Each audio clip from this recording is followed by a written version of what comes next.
Se você já tentou mudar, já fez promessas, já se culpou, mas ainda assim continua preso aos mesmos vícios, aqui vai uma pergunta fundamental que precisa ser respondida e que nós pretendemos, a respeito dela, conversar um pouco mais hoje. A quem você realmente pertence? Porque, segundo as Escrituras, tudo que nós fazemos revela o reino ao qual nós servimos. E é interessante pensar que nessa dinâmica, a verdadeira liberdade do homem começa exatamente quando a nossa lealdade muda de eixo. Quando a nossa lealdade deixa o reino das trevas e passa a ser entregue ao reino do Filho de Deus, ao reino de Cristo. É sobre isso que nós vamos conversar um pouco hoje. Vamos tentar entender melhor como funciona essa dinâmica em nossas vidas.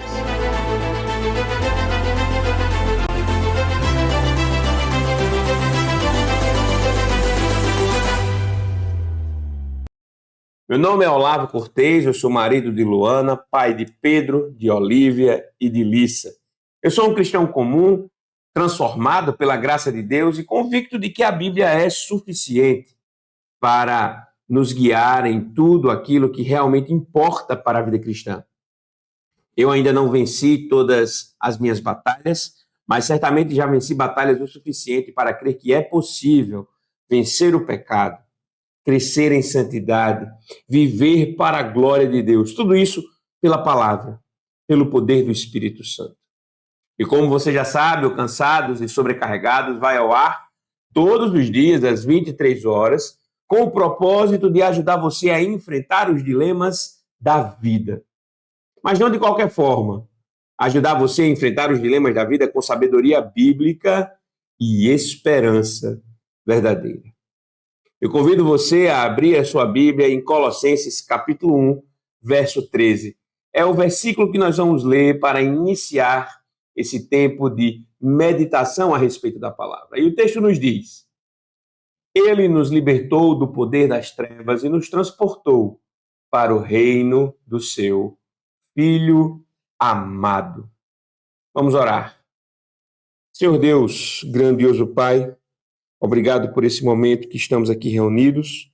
Hoje vamos pensar um pouco mais a respeito do reino ao qual pertencemos, a quem temos devotado a nossa lealdade, onde temos depositado a nossa lealdade. Estamos vivendo como filhos da luz ou como filhos das trevas? Ajuda-nos, Senhor, a compreender um pouco melhor, e é por isso que clamamos pelo poder do Teu Espírito Santo.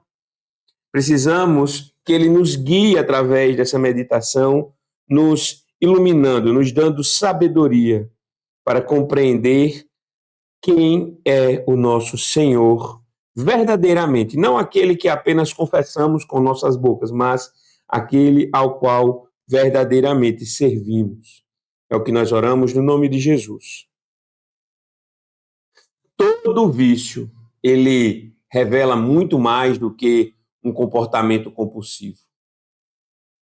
Todo vício denuncia, na verdade, uma espécie de lealdade. Por trás dos hábitos escravizadores, por trás das repetições que nos envergonham, por trás da luta que parece nunca cessar, está uma questão de pertencimento. Perceba que a Bíblia ela não apresenta o ser humano como alguém neutro, alguém posicionado entre o bem e o mal como se fosse um juiz imparcial. Não, muito pelo contrário. A Bíblia afirma com muita clareza: ou pertencemos ao reino de Jesus, ou estamos sob o domínio das trevas. E como já foi dito, não existe nenhuma espécie de Suíça espiritual. Não existe um território neutro. Toda ação, todo desejo, toda escolha está alinhada a um dos dois reinos. Toda ação, todo desejo, toda escolha serve a um dos dois senhores. E nós precisamos estar atentos a isso por uma simples razão. nós vamos ter que servir a alguém. Especialmente porque, quando olhamos para as nossas vidas, à luz das Escrituras, vemos que todo vício que nasce em nossos corações nasce, na verdade, de uma visão corrompida, deturpada, deformada do que é bom, do que é agradável, do que é belo, do que é verdadeiro. Nós servimos àquilo que acreditamos que pode nos fazer felizes. Simples assim. É por isso que servimos muitas vezes ao dinheiro, servimos ao prazer, servimos ao conforto, servimos ao controle, ao respeito, à aceitação. Essas realidades que aparentemente nos tornam realizados terminam se tornando os nossos senhores. E mesmo quando odiamos esses nossos ídolos, ainda assim nos curvamos diante deles porque achamos que só eles podem nos dar aquilo que queremos. Eu me lembro que antes da minha conversão eu fumava bastante. E uma frase que eu costumava ouvir era: você sabe que fumar dá câncer, né? Via de regra, alguém falava isso comigo quando me via fumando tanto.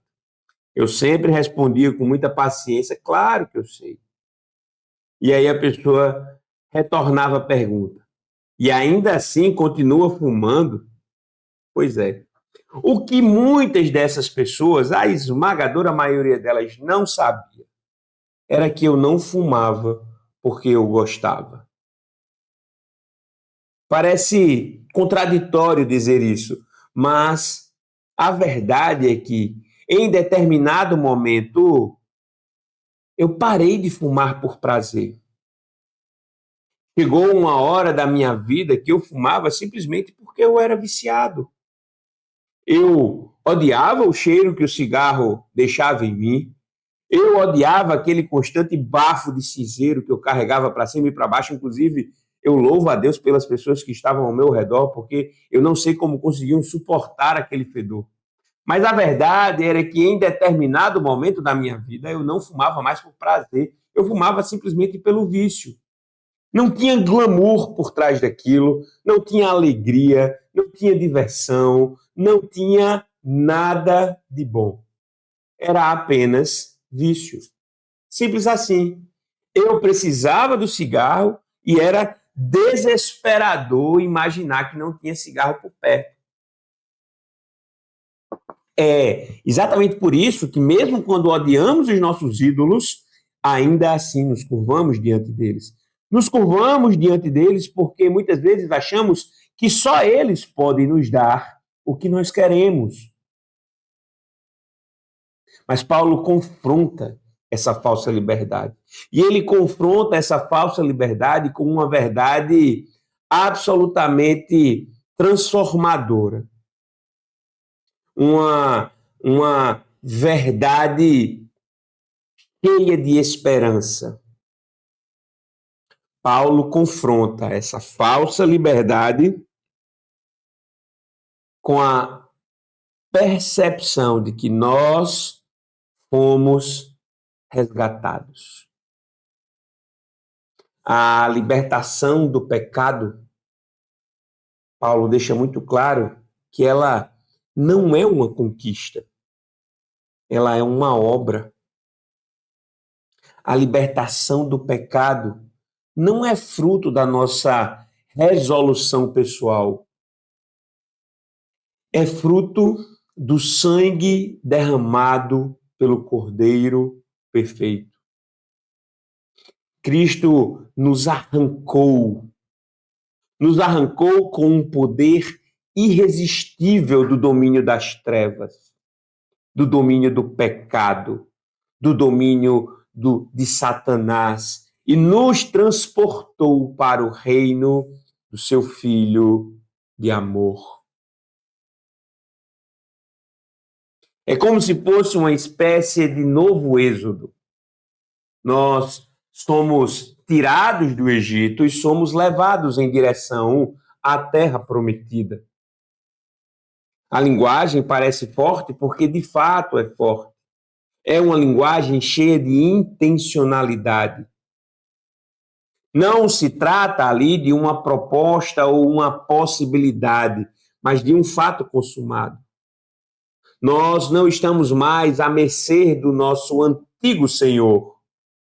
A experiência de Paulo, portanto, joga um farol sobre essa verdade, iluminando essa realidade.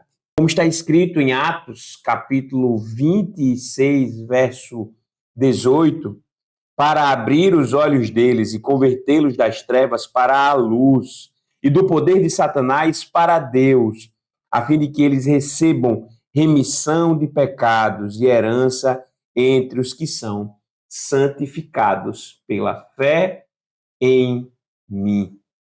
Cristo assegura isso a Paulo. Não é uma mera mudança de crença, é, na verdade, uma transferência de domínio. É uma transferência de propriedade. A conversão, portanto, não é apenas uma simples decisão. Não, a conversão, ela é um resgate. Ela é uma substituição do senhorio. Ela é uma libertação absoluta. Hendrickson, em seu comentário, ele destaca que essa obra de resgate ela é ampla. Ela envolve a morte de Cristo na cruz, a aplicação do Espírito no coração, a vivificação do pecador morto, o chamado eficaz à fé e a incorporação no reino de Deus. Nós fomos libertos totalmente. Nós não fomos libertos parcialmente, de forma nenhuma. Nós não estamos em um processo de transição entre luz e trevas, como se nós vivêssemos um eterno crepúsculo espiritual, como se a vida cristã fosse um eterno entardecer. Não! Nós fomos retirados da escuridão terrível, das ideias falsas, dos desejos pervertidos, dos grilhões invisíveis que nos prendiam, que nos mantinham cativos, e fomos plantados numa nova realidade, um reino de liberdade, um reino de alegria, de luz, de santidade. O pecado não reina mais em nossas vidas. No entanto, isso não significa que o pecado tenha desistido de lutar por domínio em nossos corações, não. Isso significa que ele já não tem mais autoridade sobre as nossas vidas, porque nós fomos transplantados.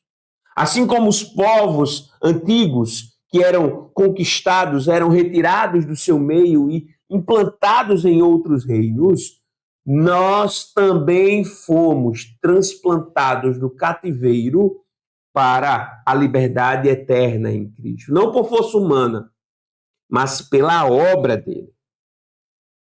O comentarista Werner de Boer nos ensina que essa mudança ela não é um consolo apenas para o além. Essa mudança é para o nosso agora. No momento exato em que pecamos ou obedecemos. No momento exato em que falamos ou calamos. No momento exato em que respondemos ou fugimos. É nesse momento que o reino de Cristo se manifesta em nossos corações. A cada decisão, nós provamos de qual reino nós somos. Nós provamos onde está a nossa lealdade. A nossa libertação, ela, portanto, não é para o futuro, ela é atual. Nossa nova identidade, como já falamos aqui em diversas outras vezes, é algo real. A graça de Deus nos resgatou não para nos abandonar à própria sorte, mas para nos fazer viver sob o senhorio de Cristo, com poder e esperança. Contudo, é importante pensar que essa libertação, ela não nos torna indivíduos passivos, de jeito algum. Como nós já falamos aqui em outros momentos, há uma dualidade. Nós fomos resgatados soberanamente por Cristo, mas nós somos chamados a cooperar ativamente. Somos chamados em Gênesis a cooperar com o processo civilizacional do mundo e também somos chamados a cooperar no desenvolvimento da nossa salvação. Em Josué, capítulo 24, verso 15, inclusive, ele diz: escolham hoje a quem irão servir. A escolha importa. A escolha importa porque a santificação exige luta. Mas a vitória, ela jamais vai ser fruto do nosso esforço aplicado isoladamente. Todo homem que tenta vencer seu vício sozinho está absolutamente fadado à frustração. Está fadado à frustração simplesmente porque a libertação do homem não está no eu consigo, mas no Cristo me libertou. É Ele quem nos arranca do poder das trevas. É Ele quem nos dá o Espírito. É Ele quem garante o perdão. É Ele quem reina. E é nele que, mesmo agora, já participamos da glória prometida, da glória futura. Hoje, se possível, eu quero que você reflita com muita sinceridade. Como os seus hábitos escravizadores revelam uma lealdade oculta ao reino das trevas? Em qual momento você tentou mudar por conta própria e terminou falhando? E aí eu quero que você faça novamente 2 colunas. Em uma coluna, você vai escrever coisas que são sua responsabilidade na luta contra o pecado. E aí, na outra coluna, você escreve as coisas que só Deus pode fazer por você. Quando você tiver com essas 2 colunas preenchidas, ore com humildade. Confesse diante do Senhor a sua impotência. Reafirme a sua nova identidade. Considere a quem você tem prestado a sua lealdade. Não esqueça, você está no reino do Filho do amor de Deus. Clame por graça, clame por misericórdia, porque, como está escrito, Ele já começou a boa obra e Ele mesmo há de completá-la até o dia de Cristo. Para encerrarmos, eu quero fazer uma oração com você. Senhor Deus, nós te louvamos por essa oportunidade de meditarmos mais uma vez a respeito da tua palavra.